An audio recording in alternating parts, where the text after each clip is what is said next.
എല്ലാവർക്കും നമസ്കാരം. ഇന്ന് നമ്മൾ ക്യാരറ്റ് വെച്ചിട്ട് ഫ്രഞ്ച് ഫ്രൈസ് ആണ് ചെയ്യുന്നത്. നമ്മൾ ക്യാരറ്റിനെയൊക്കെ അതിൻ്റെ തൊലിയൊക്കെ കളഞ്ഞ് നമ്മൾ നീളത്തിൽ കഷ്ണങ്ങളാക്കി എടുത്തിട്ടുണ്ട്. 2 ക്യാരറ്റാണ് നമ്മൾ എടുത്തിരിക്കുന്നത്.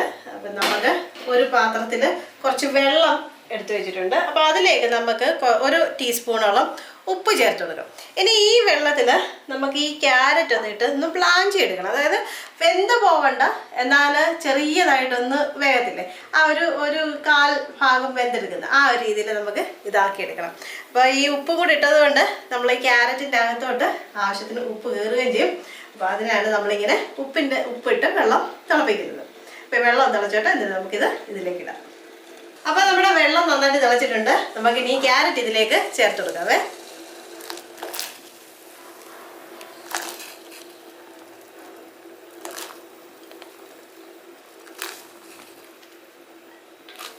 ഈ ക്യാരറ്റ് ഒത്തിരി നേരം ഇട്ടങ്ങ് വേവിക്കരുത്, ഒരു 1/4 ഭാഗം മാത്രം ഒന്ന് വെന്താൽ മതി.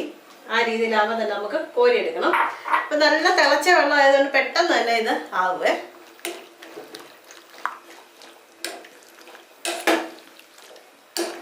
അപ്പം നമ്മുടെ ക്യാരറ്റ് റെഡി ആയിട്ടുണ്ട്. നമുക്കിനി ഇത് സ്റ്റൗ അങ്ങ് നിർത്തിയതിന് ശേഷം ഈ വെള്ളത്തിൽ നിന്ന് ഇത് കോരിയെടുക്കാവേ. ഈ ഒരു പരുവത്തിൻ്റെ ആവശ്യമുള്ളൂ, നന്നായിട്ട് വെന്ത് പോകരുത്. ഒരു പ്ലേറ്റിലേക്ക് അത് വിടർത്തി അങ്ങ് ഇടുക.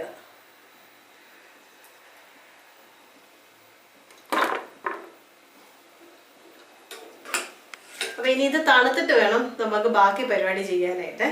ഈ നമ്മുടെ ക്യാരറ്റ് ഇപ്പം ഒന്ന് ബ്ലാഞ്ചി എടുത്ത ആ വെള്ളമില്ലേ, അത് കളയരുത്. അത് നമുക്ക് വേറെ കുക്കിങ്ങിനൊക്കെ ആയിട്ട് എടുക്കാവേ. അപ്പം അത് കളയേണ്ട ആവശ്യമില്ല. അപ്പം നമ്മൾ ക്യാരറ്റ് ചൂടൊക്കെ മാറി നമ്മൾ റെഡിയാക്കി എടുത്ത് വെച്ചിട്ടുണ്ട്. ഇനി നമ്മൾ ഇതിലേക്ക് കുറച്ച് സാധനങ്ങൾ ഇട്ട് കൊടുക്കുന്നത് നമ്മൾ അരിപ്പൊടിയാണ്. ഇത് സാധാരണ അരിപ്പൊടി നമുക്ക് ഇതിലേക്ക് ഒന്ന് തൂക്കി കൊടുക്കാം. അപ്പോൾ ഇതിൻ്റെ കൂട്ടത്തിൽ നമുക്ക് കുറച്ച് സാധനങ്ങളോട് ഇടണം. ഇത് കുറേശ്ശെ ആയിട്ടിട്ട് ഇളക്കിയാൽ മതിയേ, ആദ്യം തന്നെ മുഴുവൻ കൂടെ ഇടണ്ട. അപ്പം നമ്മൾ ഇതൊന്ന് കോട്ടായി കിട്ടണം. അപ്പോൾ അതിന് വേണ്ടിയിട്ടാണ് കുറേശ്ശെ ഇടുന്നത്. ഇത് നമ്മുടെ വയറിനൊക്കെ നല്ല ആയിട്ട് വയറുവേനയോ ഒക്കെ വരുവാണെങ്കിൽ നമ്മൾ കഴിക്കുന്ന അയമോദകം ഇല്ലേ, അതാണ്. അപ്പം അയമോദകം നമ്മൾ ഇങ്ങനെ ഒന്ന് ഞെരടിയായിട്ട് ചേർത്ത് കൊടുക്കാം. ഇനി നമ്മുടെ മഞ്ഞൾ പൊടിയാണ് ചേർത്ത് കൊടുക്കുന്നത്. മഞ്ഞൾ പൊടിയും പിന്നെ കാശ്മീരി മുളക് പൊടിയും. എരിവിന് ആവശ്യമായിട്ട് നമ്മൾ എരിവിനും കളറിനും ഒക്കെ, കളർ നമ്മുടെ ക്യാരറ്റിന് ഓൾറെഡി കളറുണ്ട്, എന്നാലും നമ്മൾ ഇതിൻ്റെ ഒരു കോട്ടിങ്ങും എല്ലാം കൂടെ വരുമ്പോൾ ഒരു കളർ വരണമല്ലോ. അപ്പോൾ അതുകൊണ്ടാണ് കാശ്മീരി മുളക് പൊടി ചേർത്ത് കൊടുക്കുന്നത്. പിന്നെ നമ്മുടെ ഗരം മസാലയാണ്. അപ്പോൾ ഇത്ര നമ്മൾ ചേർത്ത് ഇനി നമുക്ക് ഉപ്പ് ചേർത്ത് കൊടുക്കണം. നമ്മൾ ക്യാരറ്റ് ബ്ലാഞ്ചി എടുത്തപ്പോൾ ഉപ്പ് ഇട്ടിട്ടുണ്ടായിരുന്നു, എന്നാലും നമ്മളിപ്പം പൊടിയൊക്കെ എടുത്തില്ലേ, അപ്പോൾ അതിനും കൂടെ ആവശ്യമായിട്ടുള്ള ഉപ്പ് ചേർത്ത് കൊടുക്കാവേ.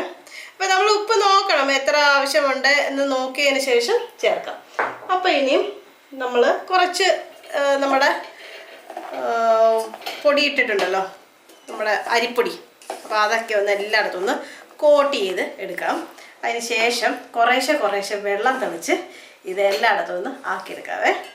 അപ്പോൾ ആദ്യം തന്നെ മുഴുവൻ കൂടെ വെള്ളം ഒഴിക്കേണ്ട, കുറേശ്ശെ നമ്മളിങ്ങനെ ഒഴിച്ചൊഴിച്ച് ആക്കിയാൽ മതിയേ. അപ്പോൾ കോട്ട് ചെയ്ത് വരുമ്പം പൊടി കുറവാണെങ്കിൽ സ്വല്പം കൂടെ പൊടി ചേർത്ത് കൊടുക്കുക. ആവശ്യത്തിന് പൊടി ചേർത്ത് ഈ ഓരോ ക്യാരറ്റയിലും നന്നായിട്ട് കോട്ടാവുന്ന രീതിയിൽ നമുക്കത് ആക്കിയെടുക്കാവേ. ഇതിന് പകരം വേണമെങ്കിൽ നമ്മുടെ മൈദയോ അല്ലെങ്കിൽ നമ്മുടെ കടലമാവില്ലേ, കടലമാവോ ഒക്കെ വേണമെങ്കിലും ഉപയോഗിക്കാവേ. നമ്മളിപ്പം ഇവിടെ അരിപ്പൊടി എടുത്തേക്കുന്നതേ ഉള്ളൂ. ഇനി കോൺഫ്ലവർ ഉണ്ടെങ്കിൽ കോൺഫ്ലവർ വേണമെങ്കിലും ഉപയോഗിക്കാവേ.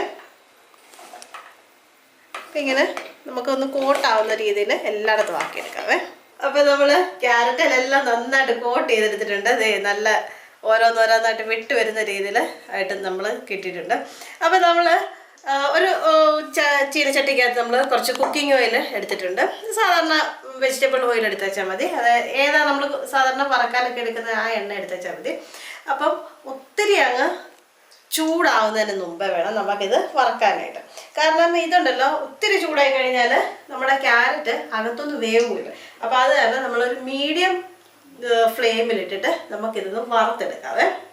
അപ്പോൾ ഈ നേരത്തെ നമ്മൾ വെള്ളത്തിലിട്ടെങ്കിൽ പോലും അന്നേരം നമ്മുടെ ക്യാരറ്റ് വെന്തിട്ടില്ലല്ലോ. അപ്പോൾ അത് കാരണം ഈ സമയത്ത് വേണം നമ്മൾ ക്യാരറ്റ് വെന്ത് എടുക്കാനായിട്ട്. അപ്പോൾ ഓരോന്നോരോന്നായിട്ട് നമുക്ക് വിട്ട് വരുന്ന രീതിയിൽ വേണം ഇത് കോട്ട് ചെയ്തെടുക്കാൻ, അല്ലെങ്കിൽ ഇതെല്ലാം കൂടെ ഒട്ടിപ്പിടിച്ചിരിക്കും.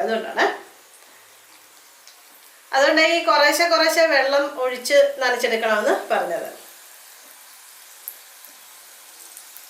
അപ്പം ഇനി ഇതെല്ലാം ഒന്ന് മീഡിയം ഫ്ലെയിമിൽ കിടന്ന് വെന്ത് നല്ല ക്രിസ്പി ആയിട്ട് കിട്ടട്ടെ. അപ്പം നമ്മൾ തിരിച്ചും മറിച്ചും ഒക്കെ ഇട്ട് ഇങ്ങനെ ഇളക്കി നമ്മളിത് നല്ല രീതിയിൽ കോട്ട് ചെയ്തെടുക്കുക, അല്ലെങ്കിൽ കോട്ട് ചെയ്തെല്ലാം നല്ലതായിട്ട് വറുത്തെടുത്തിട്ടുണ്ട്. അപ്പം ഈ നമ്മൾ ആദ്യം ഇടുന്ന അന്നേരം തന്നെ ഇളക്കരുത്. അങ്ങനെ ഇളക്കി കഴിഞ്ഞാൽ നമ്മൾ ആ ഇതിൽ കോട്ട് ചെയ്തിരിക്കുന്ന എല്ലാം അങ്ങ് പറഞ്ഞു പോകും. അപ്പോൾ അതുകൊണ്ട് അന്നേരം ഇളക്കരുത്. ഇതൊന്ന് ജസ്റ്റ് ഒന്ന് തന്നെ പിടിച്ചു കഴിഞ്ഞ് ഒന്ന് ചെറുതായിട്ടൊന്ന് മൂത്ത് തുടങ്ങത്തില്ലേ, ആ സമയത്തിൽ വേണം നമുക്കിത് ഇളക്കി തുടങ്ങാനായിട്ട്. അപ്പോൾ നമുക്കിത് ആദ്യത്തെ സെറ്റ് നമുക്ക് കോരി മാറ്റാതെ. അപ്പോൾ ഈ എണ്ണയിൽ നിന്ന് കോരുന്ന സമയത്ത് തീ ഒരു സ്വല്പം കൂട്ടി വെക്കുക, കാരണം അല്ലെങ്കിൽ ഇതിൽ എണ്ണ പിടിക്കുക. അപ്പം സാധാരണ വറുത്ത് വരുന്ന സാധനങ്ങളെല്ലാം തന്നെ നമ്മൾ ആ കോരുന്ന സമയത്ത് ഒന്ന് ഇത് ഇടുന്ന ആ ഒരു ഒച്ച കേൾക്കുമ്പോൾ തന്നെ അറിയാമല്ലോ ഇതിൻ്റെ നല്ല ക്രിസ്പി ആയിട്ടുണ്ടെന്നത്. നല്ല ക്രിസ്പി ആയിട്ട് കിട്ടിയിട്ടുണ്ട്. അപ്പം നമുക്ക് ബാക്കിയൊക്കെ കൂടി ഇതേപോലെ തന്നെ വറുത്തെടുക്കാതെ. അപ്പോൾ ഇനിയും ക്യാരറ്റ് വാങ്ങുന്ന സമയത്തെ ക്യാരറ്റ് മെഴുക്കുവരട്ടിയും തോരനും മാത്രമല്ലാതെ ഇതുപോലെ ഫ്രഞ്ച് ഫ്രൈസ് ഉണ്ടാക്കി കൊടുക്കണം. അപ്പോൾ ഈ സാധാരണ നമ്മൾ ഫ്രഞ്ച് ഫ്രൈസ് ഉണ്ടാക്കുന്നത് നമ്മുടെ ഉരുളക്കിഴങ്ങ് വെച്ചിട്ടുണ്ട്. അപ്പോൾ അതിൽ നിന്നൊരു വ്യത്യസ്തമായിട്ട് പിള്ളേർക്കൊക്കെ ഇഷ്ടപ്പെടുന്ന രീതിയിൽ നമുക്ക് ക്യാരറ്റ് കൊടുക്കാനും സാധിക്കും. എന്നാൽ നമ്മൾ ക്യാരറ്റ് ഉരുളക്കിഴങ്ങ് മാത്രമല്ല നമ്മളെ ക്യാരറ്റും ഒക്കെ വെച്ചിട്ട് നമുക്ക് ചെയ്യാൻ പറ്റും എന്നുള്ളൊരു കാര്യമാണ് നമ്മളിന്ന് ഷെയർ ചെയ്തത്. അപ്പം ഇതുപോലെ ഒന്ന് ചെയ്ത് നോക്കിയിട്ട് അഭിപ്രായമൊക്കെ ഒന്ന് പറയണേ, എന്നാലേ നമുക്കൂടെ ഒരു സന്തോഷമാകത്തുള്ളൂ. നിങ്ങൾക്ക് എല്ലാവരും ചെയ്ത് നോക്കുന്നുണ്ടെന്നൊക്കെ അറിയുമ്പോൾ നമുക്കൊരു സന്തോഷമാവുമല്ലോ. പിന്നെ ഇതുവരെ ചാനൽ സബ്സ്ക്രൈബ് ചെയ്തിട്ടില്ലെങ്കിൽ ചാനൽ ഒന്ന് സബ്സ്ക്രൈബ് ചെയ്യണേ. തൊട്ടടുത്തുള്ള ബെല്ലൈക്കണില്ലേ, അതും കൂടെ ഒന്ന് ഓൺ ചെയ്ത് ആ ഓൾ എന്നുള്ള ഓപ്ഷൻ കൂടെ ഓൺ ചെയ്ത് കഴിഞ്ഞാൽ നമ്മളിടുന്ന എല്ലാ വീഡിയോയുടെയും നോട്ടിഫിക്കേഷൻ അപ്പം തന്നെ കിട്ടുന്നതായിരിക്കും. അപ്പം ഇതുപോലുള്ള ചെറിയ വീഡിയോകൾ വളരെ വേഗം തന്നെ തയ്യാറാക്കാൻ പറ്റുന്ന കാര്യങ്ങളുമൊക്കെ ആയിട്ട് നമ്മൾ പുതിയൊരു വീഡിയോയിൽ വരുന്നതായിരിക്കും. അപ്പോൾ അതുവരേക്കും എല്ലാവർക്കും ബൈ ബൈ.